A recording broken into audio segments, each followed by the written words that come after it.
लेकिन दोस्तों, जब वो माइक की भाषा नहीं समझते तो ईवीएम का बटन दबाना पड़ता है। लेकिन मैं आप लोगों को समझा दूं कि ईवीएम का बटन बहुत ज्यादा जोर से न दबाना, इसलिए कि जिसने मुस्तफाबाद में जोर से बटन दबाया था अभी तक वो शॉर्ट सर्किट से बाहर नहीं आया है।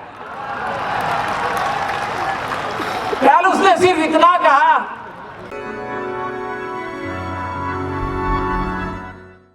दोस्तों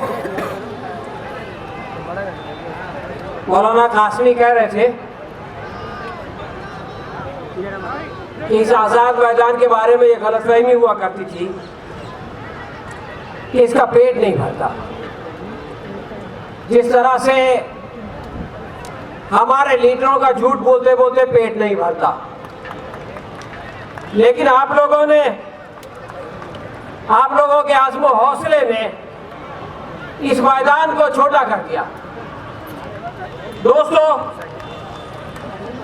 लोग ये समझते थे कि अपनों के खिलाफ आज़ादी की जंग बहुत लंबी है, बहुत देर तक चलेगी, लेकिन आप लोगों ने इस जंग को भी बहुत नजदीक कर दिया। अब हमको अपनी मंजिल अपने सामने नजर आ रही है। फैज ने कहा था, आप लोगों ने सुना, हम देखेंगे। आप लोगों को देख के मैं ये कहता हूं कि हम जीतेंगे, लाजिम है कि हम ही जीतेंगे। ये जो सीएए, एनसीआर और एनपीआर के खिलाफ लड़ाई है, इसमें यकीनन जीत हमारी होगी।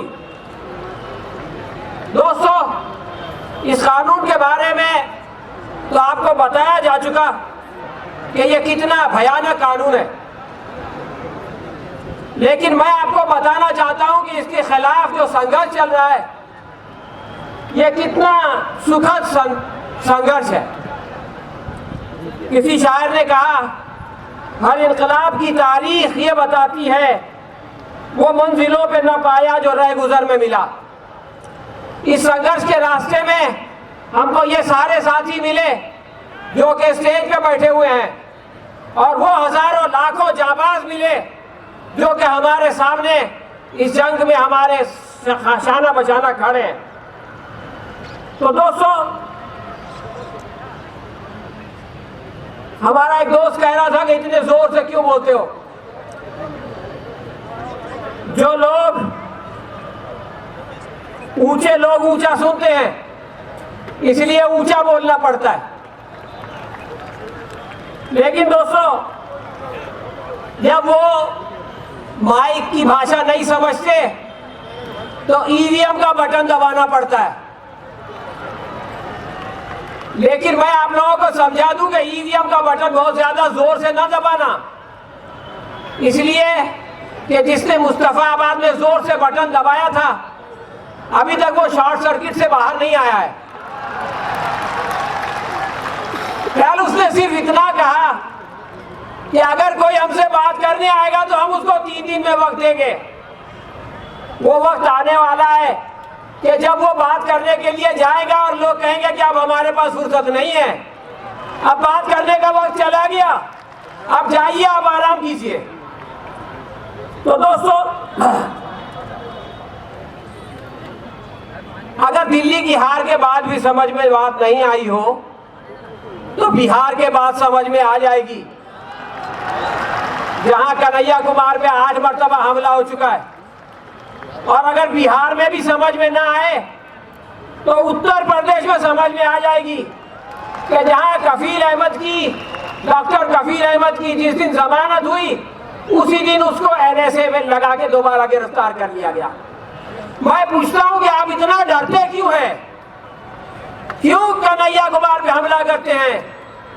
क्यों कफील को बार बार जेल में डालते हैं? आपके पास पुलिस है, आपके पास फोर्स है, आपके पास Z+ सिक्योरिटी है, आप अपनी जनता से डरते हैं। तो ऐसे डरने वालों से हम डरने वाले नहीं हैं।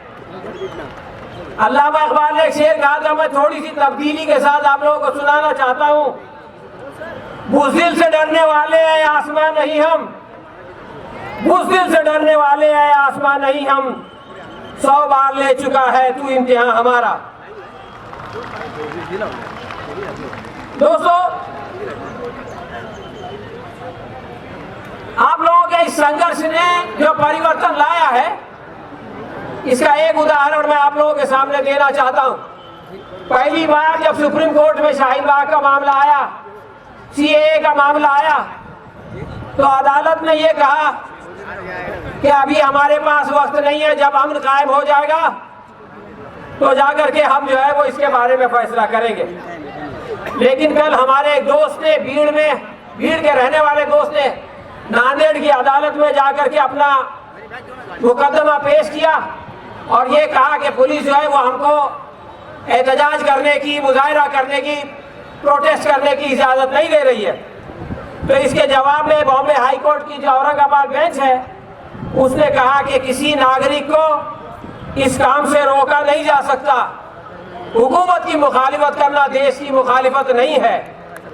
और ये बहुत अच्छी बात है कि हम जो है वो जुल्म के खिलाफ लड़ रहे हैं। इसी तरह की बात कर्नाटक के कल एक फैसले में आई, जिसमें कहा गया कि 19 दिसंबर को जो 144 लगा के प्रदर्शन को रोका गया था वो गलत था।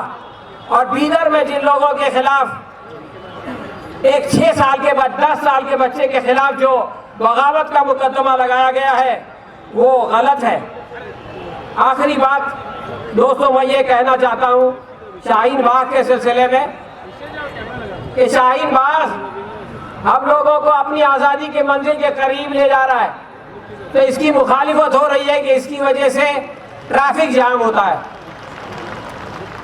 ये ट्रैफिक का मामला नहीं है। शाहीन बाग बम्बई का मॉडर्न रोड पे चल रहा है, उसमें कोई ट्रैफिक नहीं है। लेकिन आपने अखबार में पढ़ा होगा कि सायन के टी जंक्शन पे 2 महीने तक रुकावट रहेगी। 2 महीने तक टी जंक्शन बंद रहेगा, उससे किसी को कोई तकलीफ नहीं है। लेकिन मोरलैंड पे रोड पे चलने वाले शाहीन बाग से लोगों को तकलीफ है। तो दोस्तों, ये तकलीफ शाहीन बाग से नहीं है। जाते जाते मैं जिगर मुरादाबादी के 2 शेर आप लोगों के पास छोड़ के जाना चाहता हूँ। जिगर ने कहा था, हमको मिटा सके ये जमाने में दम नहीं, हमको मिटा सके ये जमाने में दम नहीं, हमसे जमाना खुद है, जमाने से हम नहीं। बहुत बहुत शुक्रिया। बहुत